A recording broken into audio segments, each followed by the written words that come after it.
여호와께서 친히 싸우시리라 라고 하는 제목을 가지고 하나님의 말씀을 전해드리고자 합니다. 우리가 신앙생활을 하면서 우리는 늘 마음속에 이런 생각을 합니다. 하나님께 내가 기도하면 우리 하나님은 들어주실 거야 라고 말입니다. 그런데 우리가 좀 더 깊이 생각을 해보게 되면 우리들도 역시 하나님을 향하여서 원하는 것이 있습니다마는 하나님 입장에서 보게 되면 하나님께서도 우리를 향하여서 원하시는 것들이 있더라라고 하는 것입니다. 그래서 실제로 우리는 간구하는 기도의 제목들을 우리는 응답받기를 원하고 그리고 내 소원들이 다 아라리 열매로 결실하기를 원하는 그런 모습이 있습니다마는 이 정작 하나님께서 나를 향하여 요구하시는 것에 대해서는 깊이 생각하지 않는 그런 모습들이 있는 경우도 있습니다. 그래서 하나님께서는 우리를 향하여서 원하시는 것이 있는데 그것이 뭐냐라고 했을 때에 온전한 믿음의 신앙이라고 이렇게 표현을 할 수가 있을 듯합니다. 그래서 하나님은 하나님 자신님이 이 하나님이라는 그 사실을 드러내시기를 기뻐하시는 그런 모습들이 있는 겁니다. 예컨대 아브라함을 예를 한번 들어보겠습니다. 아브라함에게 하나님께서 하나님 되심을 알려주시기 위하여서 100세에 얻은 아들을 그에 바치라고 말하는 모습이 나옵니다. 좀 더 쉽게 말하게 되면 모리아의 산에 가서 번제로 드려라 라고 이렇게 말씀을 하시는 것입니다. 하나님의 측면에서 보게 되면 이 아브라함을 시험하는 것이고 아브라함의 측면에서 보게 되면 하나님을 향하여 온전한 믿음을 펼쳐 보일 수 있는 기회가 주어진 것입니다. 그런데 놀랍게도 아브라함은 그 시험에 합격을 합니다. 어떤 모습이냐? 자기 아들 이삭을 번제로 드려도 로마서에 기록된 것을 보게 되면 죽은 자도 살리실 것을 믿는 그런 믿음을 가졌던 것입니다. 그러니 하나님께서는 그 아브라함을 기뻐하셨고 그리고 아브라함이 실수도 하고 잘못도 합니다마는 하나님께서 모든 것들을 막아주시는 그런 모습들이 일어났던 것을 보게 됩니다. 그래서 하나님은 부르셨고 인도하시는 택한 백성들을 절대로 버리시는 분이 아니다라고 하는 겁니다. 그래서 어떤 경우는 아브라함이 이런 실수도 하잖아요. 창세기 12장을 보게 되면 애굽지에 갔다가 자기 아내를 누이라고 속임으로 인하여서 바로왕에게 빼앗길 뻔한 위기를 당합니다. 그런데 하나님이 간섭해 주심으로 인하여서 그의 아내 사라도 돌봐주고 아브라함도 돌보아 주십니다. 창세기 20장을 보게 되면 이 그랄 지역에서도 역시 동일한 모습이 나옵니다. 자기 아내를 누이라고 속이지요. 그랄 왕이 아니라 다를까 사라를 취하려고 빼앗았습니다. 그런데 하나님께서 그날 밤에 막아서 주심으로 인하여서 그의 아내 사라도 돌봐줬고 아브라함도 돌보아 주셨던 것입니다. 비록 하나님의 사람으로서의 실수는 있습니다마는 하나님께서 직접 싸워주시는 그런 모습들이 일어났더라라고 하는 것입니다. 그런 거로 오늘 우리들도 동일합니다. 우리가 가져야 할 것이 과연 뭐냐 했을 때 하나님이 진정 원하시는 것을 펼쳐 보이는 것이 옳다라고 하는 겁니다. 그래서 오늘 보면 말씀도 보게 되면 모세가 이런 사실을 경험한 것이거든요. 모세는 오늘 성경 속에서 하나님께서 친히 싸워주신다는 사실을 기록한 것을 보게 됩니다. 그래서 오늘 보면 14절은 이렇게 기록을 합니다. 같이 읽어볼까요? 다 같이요. 시작. 여호와께서 너희를 위하여 싸우시리니 너희는 가만히 있을지니라. 아멘. 여기 이 말씀을 하는 배경이 좀 있지 않겠습니까? 우리가 잘 알고 있는 것처럼 이스라엘 백성들이 그야말로 이제는 애굽에서의 약 432년 동안 노역 생활을 하고 힘든 가운데 있었습니다. 그래서 하나님께서 그 백성들을 불쌍히 여기셔서 모세를 보내심으로 인하여서 그들을 출애굽을 시키신 것이거든요. 그래서 하나님의 인도하심을 받아서 그들은 광야로 나가게 되었고 그런데 놀랍게도 앞에는 홍해바다가 탁 놓여 있는 곳으로 하나님이 인도하시는 그런 모습들이 일어났더라라고 하는 것입니다.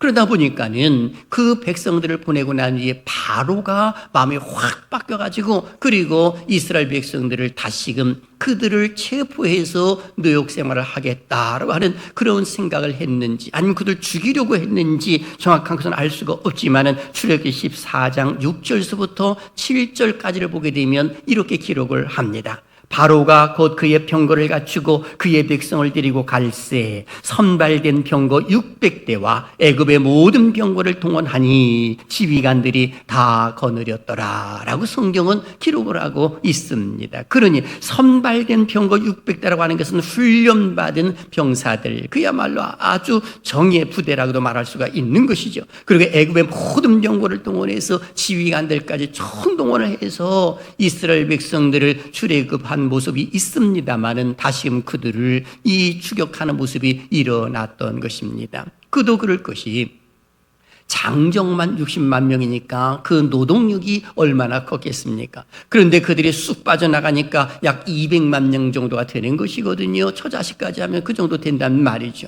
그러니 그들을 내보내고 난 이후에 바로의 마음이 확 바뀌어가지고 그리고 이제 이 병거 600대와 모든 병거를 동원해서 이스라엘을 추격하는 모습이 나온 겁니다. 그랬을 때 이스라엘 백성들은 앞에는 홍해바다요 뒤에는 바로의 군대가 추격해옴으로 인하여서 진퇴양난의 모습이 펼쳐진 겁니다. 불안에 떨고 있는 것이죠. 그때 모세가 담대하게 외치는 것입니다. 여호와께서 너희를 위하여 싸우시리니 너희는 가만히 있을지어다 라고 이렇게 말하는 것입니다.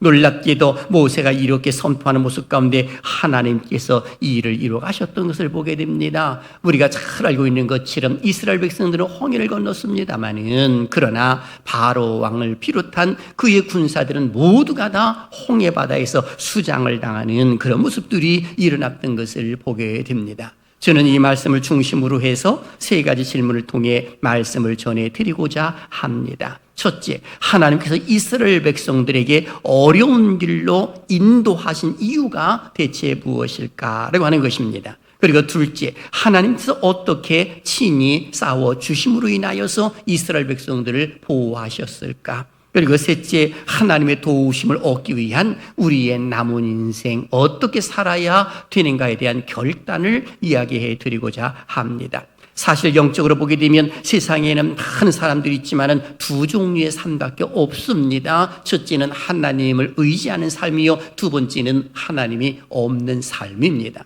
하나님을 의지하면서 하나님 믿는 신앙을 가지고 있는 사람과 그리고 하나님이 없는 삶을 사는 사람들은 세상에 살 때에 통일한 모습으로 살고 있고 평안할 때에는 큰 문제가 없는 것처럼 보입니다만은 그러나 문제가 직면해 있게 되면 그때부터 달라지게 됩니다. 염려, 근심, 걱정거리가 있음으로 인하여서 하나님을 믿는 사람들은 하나님께 다 내어 맡김으로 인하여서 평온하게 잠을 잘 수 있지만은 하나님이 없는 삶을 사는 사람들은 불안한 겁니다. 두려워 떨기 시작을 합니다. 그러다 보니까 밤에도 잠을 설치는 그런 모습들이 일어나더라라고 하는 겁니다. 바로 이와 같은 사실을 잘 알고 있던 사람이 모세였거든요. 여러분, 모세는 하나님과 능력을 경험한 자요, 그리고 하나님의 살아계심을 믿고 있는 사람이었습니다. 그러다 보니까 이스라엘 백성들이 애굽에서 노역생활하는 그 모습을 하나님께 부르짖는 것을 하나님이 들으시고 나이가 80이 된 모세를 들어 쓰시는 그런 모습이 일어났던 것입니다.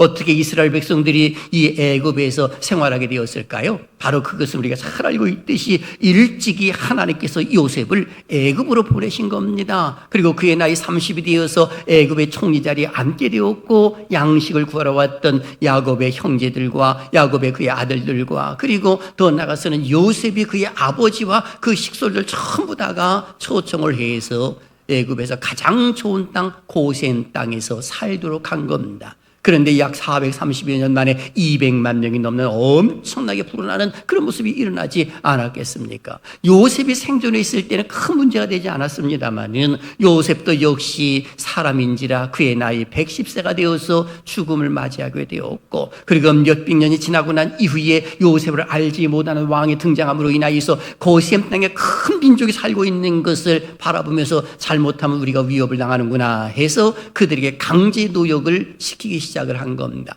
아침에 일찍 일어나서 밤늦게까지 일을 시키는 겁니다. 벽돌을 만들게 하는 것이죠. 지푸라기를 넣어서 만들게 만듭니다. 그러는 모습 가운데 너무 힘들고 고통스러우니 그 백성들이 하나님 앞에 부르짖었을 때 하나님의 때가 되면 하나님은 모세를 보내셔서 그들을 이끌어내시는 그런 모습들이 일어났던 겁니다. 그것도 10가지의 재앙을 내리심으로 인하여서 바로를 굴복시키고 그리고 이스라엘 백성들을 출애굽을 시키는 그런 모습들이 일어났더라라고 하는 겁니다. 그런데 놀라운 것은 그들을 인도하신 곳이 어디냐라고 했을 때에 홍해 바다 쪽으로 하나님께서 인도하셨더라. 참으로 어려운 길로 인도하신 것이거든요.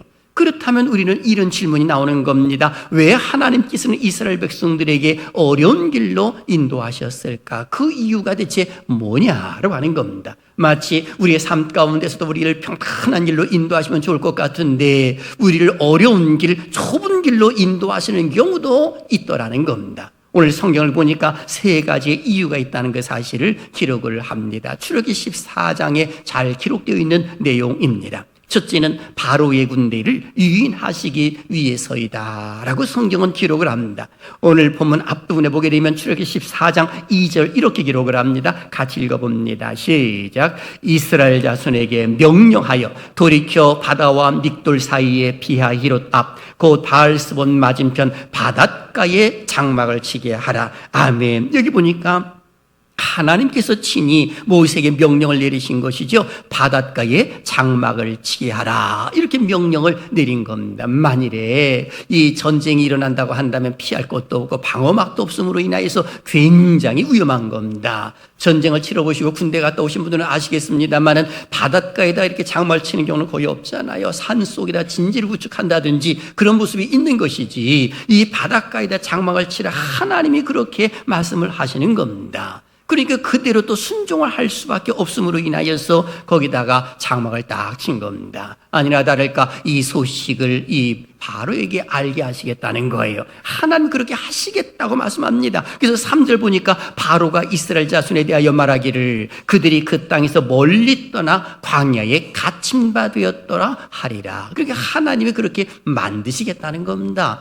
이스라엘 백성들이 광야에 다 머물러서 장막을 치고 있는데 이것을 바로가 알게 함으로 인하여서 그들을 그야말로 이제 광야에 갇혔구나라고 이렇게 생각하도록 만드는 그렇게 하시겠다라고 하나님이 말씀하고 계신 겁니다. 그리고 3번째는 바로 이스라엘을 추격하도록, 2번째는 이스라엘을 추격하도록 하시기 위해서라고 기록을 해놓고 있습니다. 바로 여기 보니까 14장 14절 한번 보세요. 출애굽기 14장 4절입니다. 우리 기록된 것만 한번 읽어볼게요. 시작. 내가 바로의 마음을 완악하게 한즉 바로가 그들의 뒤를 따르리니. 아멘. 여기 보니까 바로의 마음을 하나님께서 어떻게 만드신다? 완악하게. 이 말은 강하게 만들다고 하는 의미가 있습니다. 그러니까 하나님 강하게 만듦으로 인하여서 추격하도록 만들겠다는 겁니다. 추격하게 만드는 것은 바로 그들이 광야에 갇혔기 때문에 우리가 추격하게 되면 꼼짝없이 그들을 체포할 수가 있다라고 하는 그 사실을 염두에 두고 이야기를 하고 있는 겁니다. 그리고 3번째는 하나님께서 영광을 받으시기 위해서라는 사실을 알려줍니다. 출애굽기 14장 4절 중반절을 보세요. 온 군대로 말미암아 영광을 얻어 애굽 사람들이 나를 여호와인 줄 알게 하리라 하심에 무리가 그대로 행하니라 라고 기록하고 있습니다. 여기 말씀 보니까 내가 그의 군대로 말미암아 영광을 얻어 라고 기록되어 있는데 이 말을 직역하게 되면 그리고 내가 존귀하게 될 것이다. 그러니까 하나님이 영광을 받으신다는 그 사실을 어떻게 표현하는 것이냐? 하나님을 존귀하게 드러내게 될 것이다 라는 그 사실을 알려주고 있는 겁니다. 이것 때문에 하나님께서는 이스라엘 백성들을 참으로 어려운 길로 인도하신 것이거든요. 출애굽을 하고 가나안 땅까지 향하는 그 모습 가운데는 지름길도 있고 바른 길도 있고 빨리 가는 길도 있는 것입니다. 그런데 우리 하나님께서는 전혀 길이 없는 이 홍해 앞바다로 인도를 하신 것은 바로 바로를 그야말로 바로를 추격하게 만드셔서 하나님의 그 영광을 드러내기 위한 것이다 라고 하는 것을 보여주고 있습니다. 하나님께서 하신 일 보게 되면 참으로 묘합니다. 어떤 경우는 우리가 생각했던 대로 인도하신 것이 아니라 전혀 다른 방향으로 일을 이루어가시는 경우가 얼마나 많이 있는지 모릅니다. 마치 어린아이가 나는 이 길로 가고 싶은데 엄마는 자꾸만 그걸로 가면 안 된다라고 이야기를 하면서 손을 잡아 끄는 그런 것처럼 하나님께서는 그 택한 백성들을 전혀 엉뚱한 곳으로 인도하시는 경우도 있더라라고 하는 겁니다. 그러다 보니까 이스라엘 백성들이 실제로 하나님과 능력을 체험했잖아요. 출애굽할 때에도 장자의 죽음, 초태상의 죽음, 그리고 이스라엘 백성들의 그 죽음을 맛보지 않았습니다. 그 이유가 대체 뭐예요? 어린 양의 피를 문인방과 문설주의 발음으로 인하여 그 죽음의 그림자가 건너갔기 때문에 그런 것이거든요. 이것을 경험을 했습니다. 10가지 재앙을 드리는 하나님과 능력을 그들은 경험을 했습니다. 9번째 재앙이 흑암의 재앙이었고 10번째 재앙이 초태생의 죽음이었단 말이죠. 이 모든 것들을 경험하고 낮에는 구름 기둥이요 밤에는 불기둥으로 인도하신 그 하나님, 그 하나님의 명령이기 때문에 그들은 그대로 순종을 했던 것입니다. 그런데 웬걸 앞에는 홍해바다요, 그리고 뒤에는 바로의 군대가 죽이켜오는 그 순간 속에 그 믿음을 잃어버리고 마는 겁니다. 그들의 모습을 한번 보십시오. 11절에 이렇게 그들은 원망하기 시작을 합니다. 그들이 또 모세에게 이르되 애굽에 매장지가 없어서 당신이 우리를 이끌어내어 이 광에서 죽게 하느냐, 어찌하여 당신이 우리를 애굽에서 이끌어내어 우리에게 이같이 하느냐라고 하면서 모세를 향하여 원망을 하더니 급기야는 12절에 애굽 사람을 섬기는 것이 광에서 죽는 것보다 낫겠노라 하면서 그들은 하지 말아야 할 말까지도 합니다. 하나님을 온전히 섬기기 위해서 그들을 출애굽을 시키신 것인데 하나님이 아닌 애굽 사람을 차라리 섬기는 것이 낫겠다라고 이렇게 말하고 있는 겁니다. 하나님의 능력과 은혜와 그 모든 것을 경험했던 백성들이 그것을 까마득하게 잊어버리고 현실 앞에서 굴복당하는 그런 모습이 일어나더라라고 하는 겁니다. 바로 이때 모세의 반응은 어떠했을까요?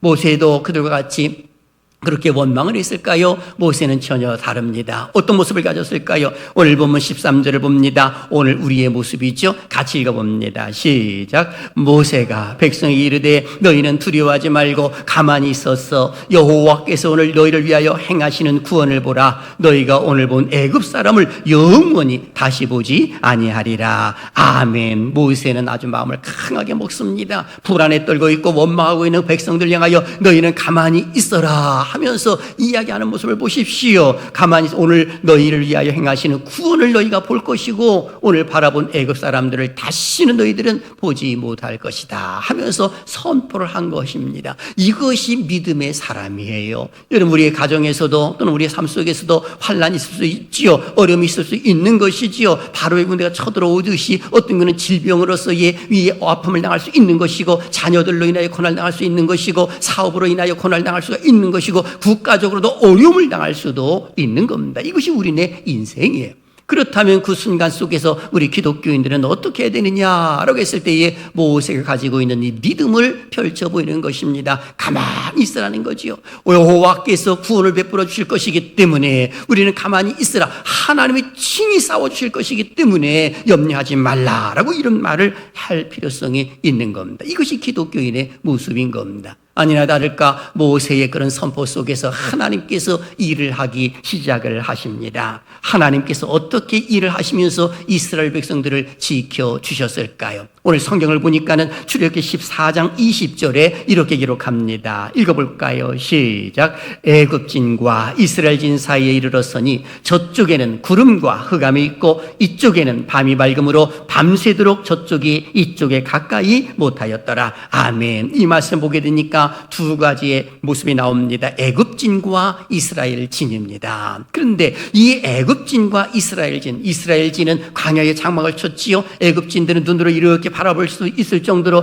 그야말로 이 600의 병거승을 데리고 그리고 수많은 지휘관들과 함께 그리고 바로 왕이 이끌고 온 모습이 나옵니다. 그런데 하나님께서 어떻게 하셨느냐? 애굽진과 이스라엘진 사이에 딱 하나님께서 구름과 흑암으로 딱 막으신 거예요. 그렇게 애굽진에는 구름과 흑암이 가득하고 이스라엘 백성이 있는 곳에는 광명한 빛으로 그들을 비춰주시는 그런 모습들이 일어났다는 겁니다. 즉 하나님이 막아주셨더라라고 하는 겁니다. 더 이상 진전하지 못하도록 하나님 막아주신 것이죠. 저는 살아신 여러분들이 어떤 문제가 더 이상 악화되지 아니하도록 하나님 막아주시는 은혜가 있기를 주님의 이름으로 축원합니다. 바로 하나님께서 모세를 통해서 이렇게 이루어가시는 그런 모습들이 일어났더라라고 하는 겁니다. 그러니까 흑암이 가득하다고 하는 것 자체는 이 애굽에서 9번째 재앙, 흑암의 재앙 그 원어를 똑같이 쓰고 있습니다. 그러니 하나님의 강한 능력으로 이스라엘 백성들을 보호하시고 그리고 좀 더 나가서는 이 애굽 사람들에게는 심판을 내리시는 그런 모습들이 일어나더라라고 하는 겁니다.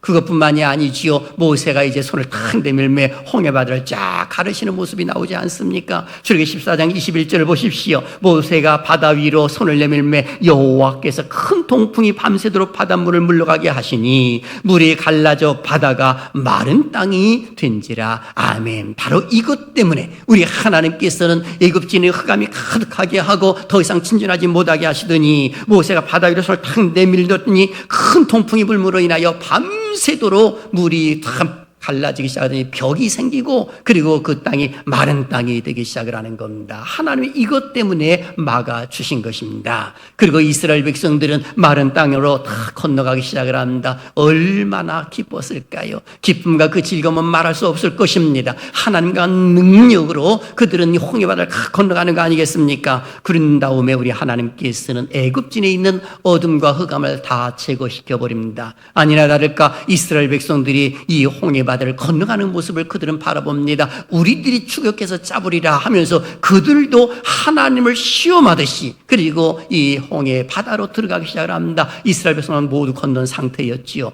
아니나 다를까요? 하나님께서 다시금 물을 다 흐르게 함으로 인하여 그들 모두를 수장시키시는 그런 모습들이 일어났던 것입니다. 이것이 하나님이 일하심, 친히 하나님이 싸워주시는 그런 모습이다 라고 말할 수가 있는 겁니다. 실제로 우리 하나님께서는 일을 이루어 가실 때 어떤 경우에는 초자연적인 역사를 통해서 일을 이루어 가시기도 하고 어떤 경우는 하나님의 사람들을 들어서 일을 이루어 가시는 경우도 보게 됩니다. 예를 들게 되면 이 여호수아 10장 12절과 13절을 보게 되면 여호수아가 아모리 사람과 싸울 때에 여호수아는 시간이 부족했습니다. 태양이 지면 싸움을 못하니까 이기고 있는 모습 가운데 완전한 이기기를 원하여서 태양아 멈춰라 라고 하는 그 순간 속에 태양이 멈추는 모습까지도 하나님께서는 이루어 주신 것을 보게 됩니다. 어디 그것뿐입니까? 기드온의 300 용사를 통해서 미디안의 13만 5천 명의 군대를 물리치는 그런 모습이 일어났고요. 다윗 같은 경우에는 이 물맷돌 하나를 가지고 이 블레셋 장군 골리앗을 무너뜨리는 그런 모습들도 일어난 것을 보게 됩니다. 즉 하나님께서 행하시는 일은 참으로 묘하다라고 하는 겁니다. 그 하나님은 누구의 하나님이십니까? 우리의 하나님이신 줄로 믿습니다. 그 하나님이 함께 하시면 그 하나님이 친히 싸워주시면 승리하게 될 줄로 믿습니다. 이 사실을 사도 바울은 영적으로 해석을 합니다. 어떻게 해요? 고린도서 10장 1절과 2절 한번 볼까요? 다 같이요. 시작. 우리 조상들이 다 구름 아래에 있고 바다 가운데로 지나며 모세에게 속하여 다 구름과 바다에서 뭘 받았고 세례를 받고 아멘. 사도 바울은 바로 홍해바다를 걷는 그 자체를 세례를 받은 것으로 기록을 해놓고 있습니다. 이스라엘 백성들이 바로 집단 세례를 받았다는 것을 알려주고 있는 것이지요. 그러므로 우리는 이렇게 정의를 내릴 수가 있습니다. 이스라엘 백성들을 홍해바다로 끌어내신 것은 하나님의 살아계심을 보여주심과 동시에 이스라엘 백성들에게 세례를 주시기 위함이다 라고 이렇게 이야기를 할 수가 있을 듯합니다. 하나님의 백성으로 확증시키는 그런 모습이 일어난 것 아니겠습니까? 그런 거로 오늘 우리들도 동일한 것입니다. 하나님께서 내가 원하시지도 않는 길로 인도하시고 어려움 속에 처하는 그 순간이 있다고 한다면 하나님께서 분명한 의도가 계신 것입니다. 무슨 의도? 하나님의 영광을 드러내기 위한 분명한 의도. 이 사실을 믿는 은혜가 있기를 주님의 이름으로 축원합니다. 그런 거로 오늘 우리가 가져야 할 자세가 있습니다. 우리의 결단, 우리의 남은 인생 어떻게 살아야 하나님이 친히 싸워주심을 경험하며 살아갈 수가 있을까라고 하는 겁니다. 두 가지를 말씀해 드립니다. 첫째, 온전한 믿음으로 담대하게 살자라고 하는 것입니다. 다 같이 한번 외쳐볼까요? 시작. 온전한 믿음으로 담대하게 살자. 아멘. 바로 온전한 믿음으로 담대하게 살자라고 하는 것 자체는 오늘 성경 속의 10절에 이스라엘 백성을 한번 보십시오. 바로가 가까이 올 때에 이스라엘 자손이 눈을 들어본 즉 애굽 사람들이 자기들 뒤에 이른지라 이스라엘 자손이 심히 두려워하여 여호와께 부르짖고 이 말씀만 보면 그들이 얼마나 하나님을 의지하고 있는가를 알 수가 있습니다. 하지만 온전한 믿음이 아닌 거예요. 문맥으로 보게 되면 그들은 원망하는 그런 모습이 나오잖아요. 온전한 믿음을 갖지 못한 모습이 나타나 있는 것입니다. 이런 온전한 믿음을 갖지 못한 그 모습 가운데서는 큰일을 이뤄갈 수가 사실은 없는 겁니다. 그들이 경험한 것이 뭐예요? 하나님 놀라운 능력을 경험했고 그동안 이 지내왔던 모든 것이 하나님 은혜였는데 이것을 까마득히 잊어버리고 마는 겁니다. 오늘 우리들도 동일합니다. 내 주변에 일어나고 있는 일들이 있다면 그때 하나님의 살아계심을 온전히 믿고 그리고 내 믿음을 펼쳐 보이는 것이 무엇보다도 중요하다라고 하는 것입니다. 그래서 온전한 믿음의 반대는 의심하는 믿음을 일컬어 말하는 것이거든요.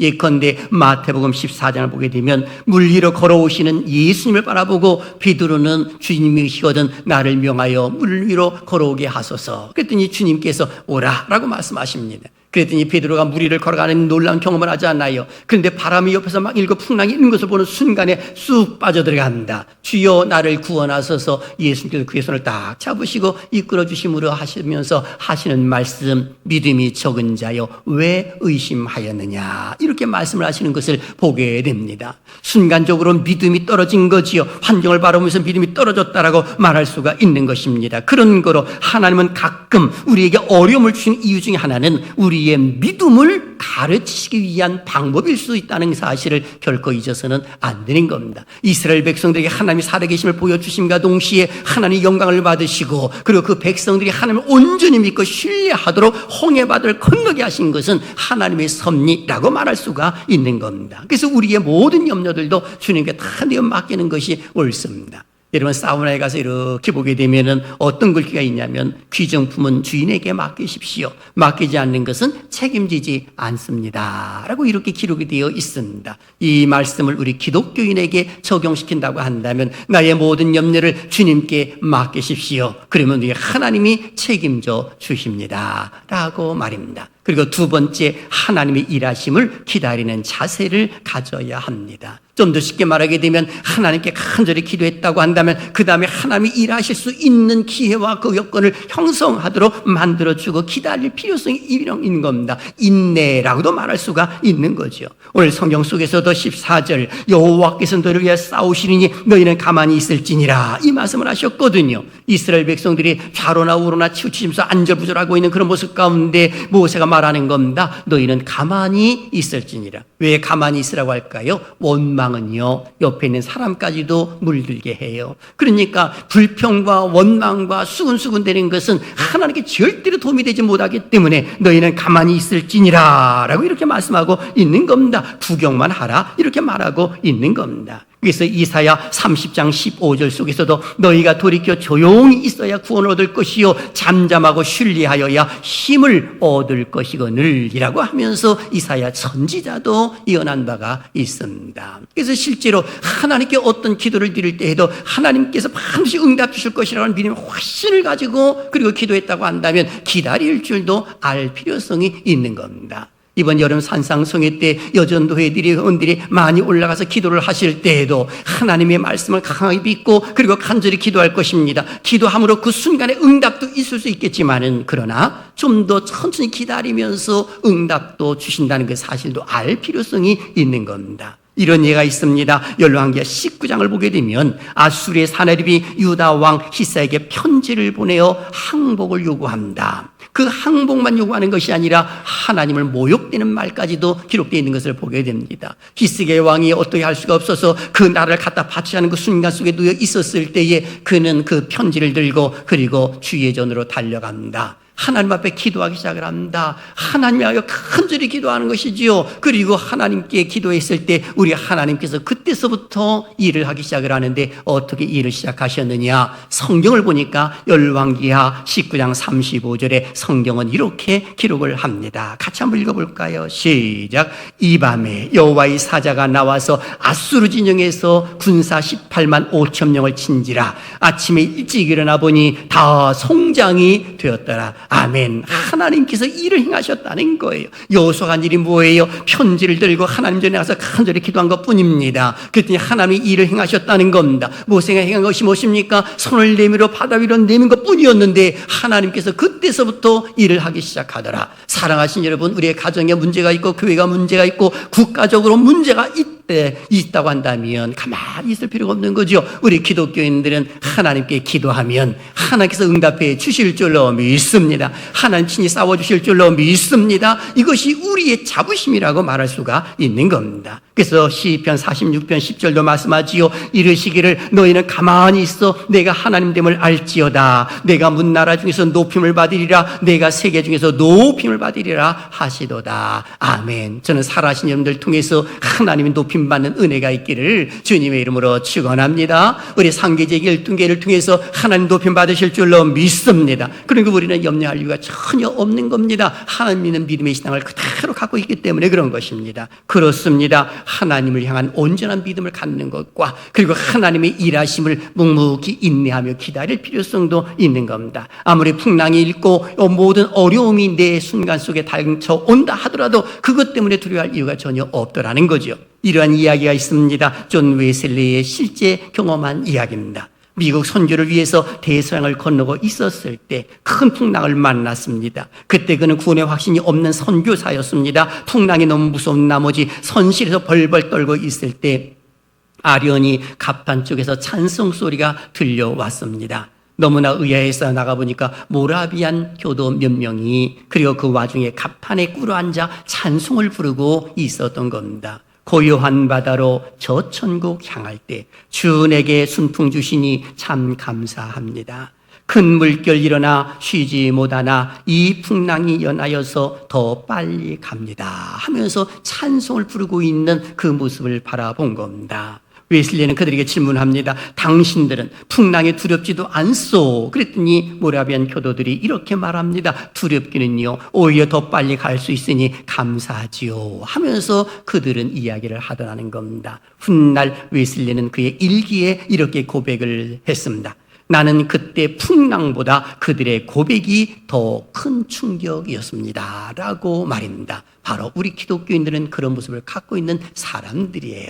사랑하시는 여러분, 우리도 살다 보면 진퇴양난의 모습이 있을 수가 있습니다. 이스라엘 백성들이 앞에는 홍해바다요, 뒤에는 바로의 군대가 축의 겸으로 인하여 도저히 내 힘으로 되지 아니하고 어떻게 할 수 없는 상황이 놓여 있을 때가 있습니다. 그때 우리는 모세가 외쳤던 단 한마디를 우리는 잊어서는 안 됩니다. 하나님이 너희를 위하여 싸우시리니 너희는 가만히 있을지어다. 아멘.